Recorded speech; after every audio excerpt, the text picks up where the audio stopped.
We hear a lot about building green, but have you thought about a building this big?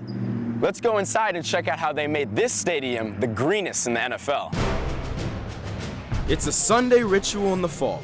Large stadiums filled with rabid fans cheering on their favorite team. On game day at Levi Stadium in Santa Clara, California, everything is 49ers red and gold. But underneath the saturation of team colors, there's a lot of green. The stadium was different from the day it opened in 2014, with its network of beams and sweeping open space. But there's a lot more to the stadium than architectural style. It's one of the first to receive the U.S. Green Building Council's LEED Gold certification. Jack Hill is project executive for the 49ers. It's a series of steps that you have to take.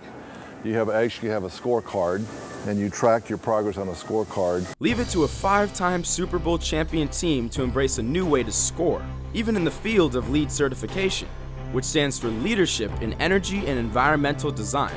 That means a lot of planning in advance. You take your design, your energy model, how much energy you use in the stadium, your recycling efforts ongoing and through construction. Wow, so even before the football team ever hit the field, Levi Stadium was racking up points with solar panels and energy efficiency. So we've got 49 racks of panels. There's 1,186 individual panels.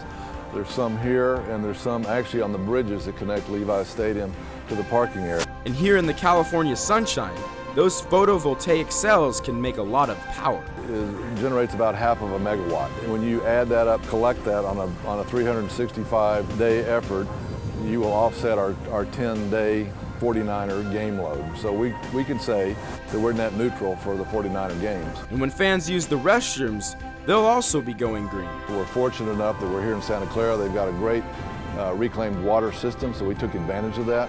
So if you'll see the field irrigation, you'll see the 2,500 water fixtures that we have between the toilets and urinals and sinks are all low flow and are all hooked up to this reclaimed water. Up to 85% of the water use of the stadium is reclaimed. That's a huge number. The stadium also gets huge points for locating near Silicon Valley's light rail line.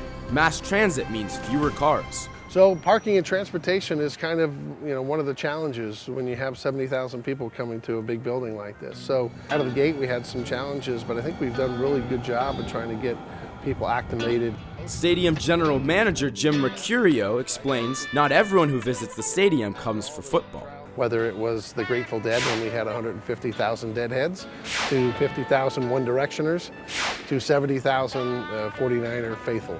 And it's a little bit of a challenge sometimes, but it's the absolute joy in being able to serve those different populations. Visitors don't expect to see a green stadium, so the team wants to let them know what goes into being sustainable. It's a big building. You got 70,000 people that are constantly coming in here, so we're looking to educate them a little bit of what we kind of do in terms of sustainability efforts. When visitors look for bins to get rid of their trash, there are 3 options instead of 1, and those bins are everywhere. Sometimes people aren't necessarily familiar with what goes in landfill, what goes in compost, what goes in recyclable.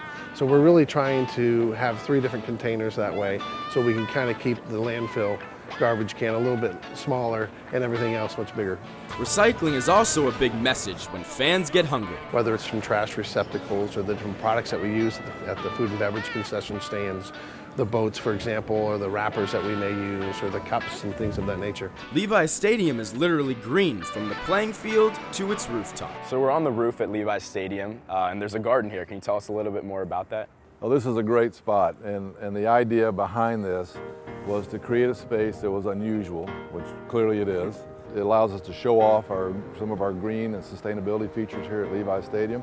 You'll see a lot of succulent plants that are low water usage, but they thrive very well because they're in full sun. And I was here when these plants were put in originally. There's 16 species of plants. If you're a 49ers fan, you know the number 16 is somewhat sacred. That's Joe Montana's jersey number. The native plants are also drought resistant, of course. This system that we've got here also acts as additional insulation for our roof, which helps us on our energy model. So everything that you see out here in some way is related to the sustainability. Even the redwood on the planter boxes is recycled from this historic hangar at nearby Moffett Field. In the 1930s, it housed naval airships. They had a project where they pulled a lot of this wood out of that hangar, and so we were fortunate enough to be able to reuse it, not only in these planters, but we've got it in several places throughout the stadiums. We wanted to be a first, we wanted to be a leader, and the Levi Stadium allowed us that platform to be able to do that. In February of 2016, the stadium will be showcased in the biggest television event of the year, Super Bowl 50. In terms of opening up the doors to 75,000 new fans and faces, and I think it's an opportunity not only for us to showcase Levi Stadium, but Santa Clara and San Francisco, the Silicon Valley, as a region that says, hey, we can do anything. I spend more time here than I do at home. I spend more time here with this family than I do my family. So if you're going to do that, you have to love it, and I love it.